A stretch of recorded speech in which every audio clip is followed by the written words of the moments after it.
कोरबा जिले के कटघोरा वन मंडल हमेशा ही सुर्खियों में बना रहता है।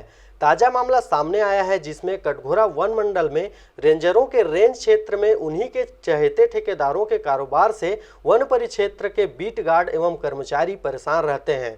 रेंजर के चहेते ठेकेदारों ने गार्ड व कर्मचारी के नाक में दम कर दिया है।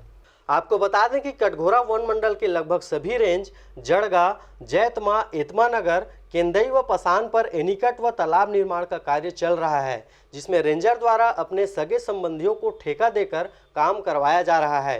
क्षेत्र के लोगों का आरोप है कि रेंजर तथा ठेकेदार अपने कमीशन के चक्कर में लगभग 40 लाख के कार्य को महज 10 लाख में पूर्ण कर बाकी पैसों का बंडरबाट कर रहे हैं।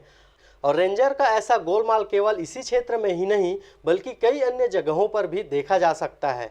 कटघोरा से जयप्रकाश साहू के साथ शारदा पाल एवं शशिकांत डिक्सेना की रिपोर्ट। आरजे रमझाझर।